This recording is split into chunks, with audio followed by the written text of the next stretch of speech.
The European and American public are being systematically lied to about the Ukraine crisis. In this video, we're going to provide you with compelling evidence that the crimes against humanity committed in Kiev earlier this year were in fact committed by the new coalition government, and that officials in the EU and the United States knew full well who committed these crimes, and that they are protecting and financially supporting the real criminals.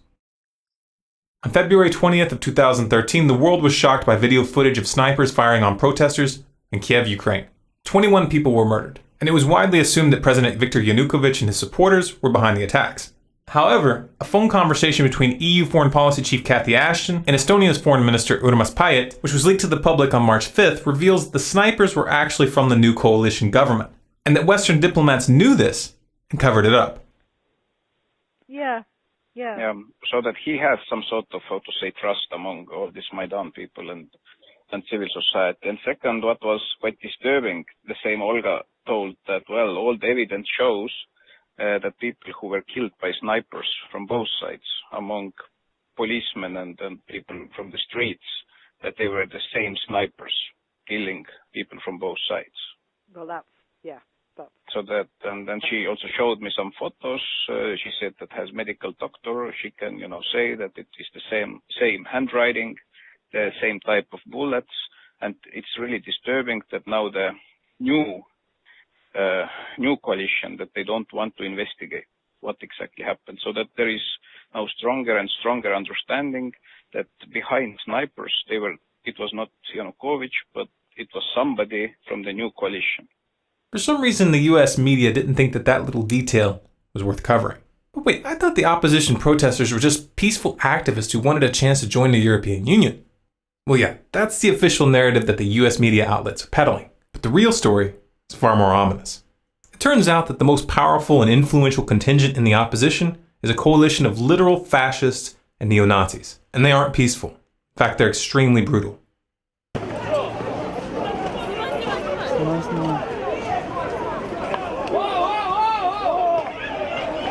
The most prominent among these extremist groups is an organization called Svoboda. The Svoboda Party, which traces its roots to the Ukrainian Partisan Party of World War II, was loosely allied with Nazi Germany. Until 2004, Svoboda had been called the Social Nationalist Party, a deliberate reference to the National Socialism of the Nazis. And we're not throwing the term neo-Nazi around here as an empty slur. The leader of Svoboda, Kuli de Breeze, has openly targeted Jews and ethnic Russians in Ukraine for many years. In 2004, he was kicked out of Viktor Yushchenko's government for a speech calling for Ukrainians to fight against a, quote, Muscovite Jewish mafia. And in 2005, he signed his name to an open letter to the leadership of Ukraine entitled, Stop the Criminal Activities of Organized Jewry. And none of this was a secret. The BBC was already reporting on the danger that Svoboda's rise posed back in 2012. And the EU passed a resolution that same year condemning Svoboda as, quote, racist, anti-Semitic, and xenophobic. Yet somehow the US government thought it was appropriate to back these extremists. This is a picture of Victoria Nuland from the US State Department meeting with Ole Tanybuuk in February. And this is a picture of Senator John McCain sharing a stage with Tanybuuk in December. But why would the US government work with neo-Nazis? Because they thought that they could control the situation. They thought that they could install their puppets behind the scenes and manipulate the situation in their favor. That same Victoria Nuland who met with Svoboda in February was caught on another leaked call discussing who they would put in power. What do you think? I think we're in play. The Klitschko piece is obviously the complicated electron here, especially the announcement of him as deputy prime minister. And you've seen some of my notes on the troubles in the marriage right now, so we're trying to get a read really fast on where he is on this stuff. But I think your argument to him, which you'll need to make, I think that's the next phone call we want to set up, is exactly the one you made to Yachts. And I'm glad you sort of put him on the spot on where he fits in this scenario. And I'm very glad he said what he said in response. Good. So I don't think Klitsch should go into the government. I don't think it's necessary. I don't think it's a good idea. Yeah, I mean, I guess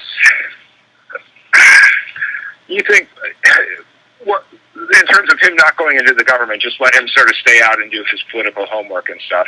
I'm just thinking, in terms of sort of the process moving ahead, we want to keep the moderate Democrats together. The problem is going to be Tanybuuk and his guys. And, I'm sure that's part of what Yanukovych is calculating on all of this. I think Yats is the guy who's got the economic experience, the governing experience. He's the guy, what he needs is Cleach and Tony Book on the outside. He needs to be talking to them 4 times a week,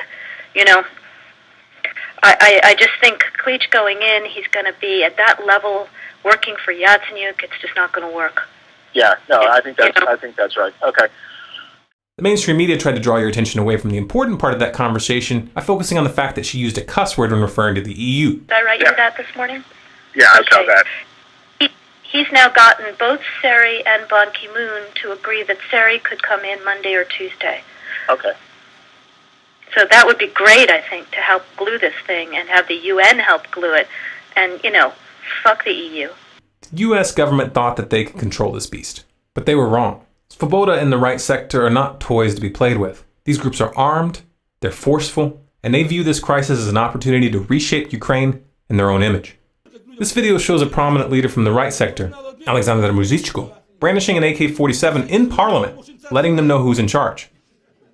This is the same Alexander Muzichko who's made public statements in the past vowing to, quote, fight against Jews, communists, and Russian scum for as long as he lives. As long as I live, I will fight against Jews, communists, and Russian scum.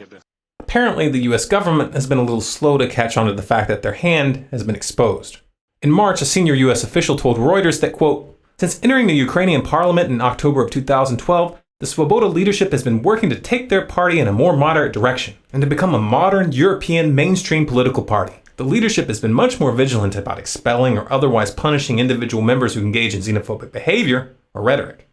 Oh, so it's okay to use known neo-Nazi groups to topple a government as long as their leaders keep their people from saying anything stupid in front of cameras for a few months.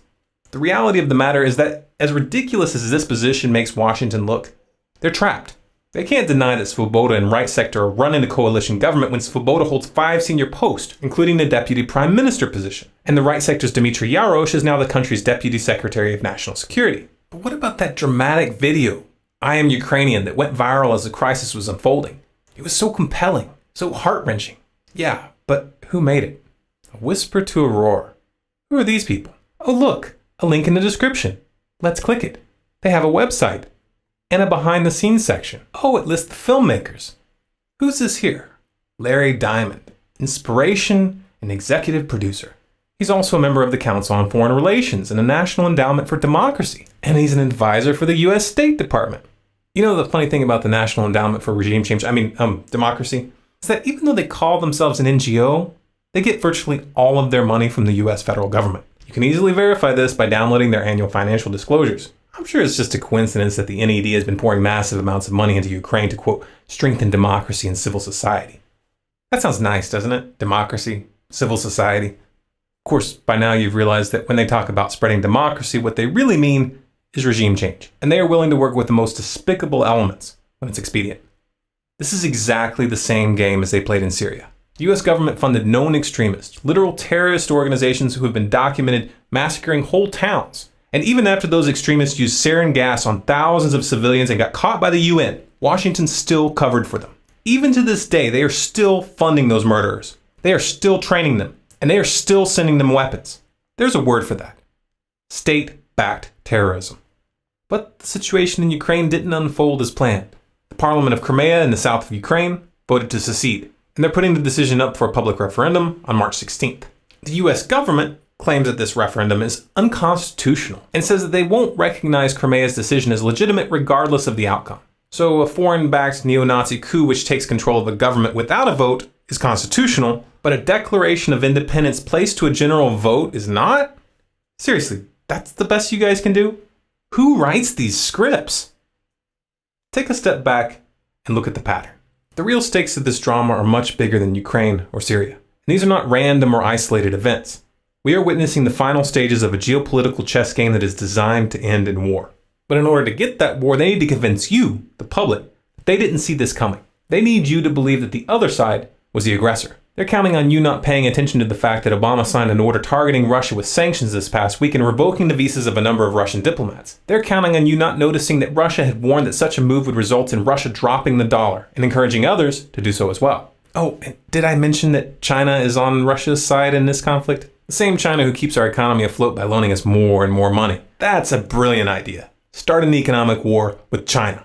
These people are counting on you to be too naive to realize that economic warfare invites physical warfare. They're playing chicken with your children's future, and they think you're too stupid to connect the dots. Prove them wrong. We highly recommend that you verify the information presented here for yourself. In the description, you'll find a link to a page on our website which lists all of our sources. If you'd like to keep up with what's really going on in the world, go to our website, scgnews.com, and sign up for email updates. If you sign up for these updates, you'll get notified of any new articles or videos that we put out. And this is important because we're able to put out a lot more content covering a lot more topics in article format than we are in video. You can also find us on Facebook, Twitter, and Google+, by searching for Storm Clouds Gathering or SCG News.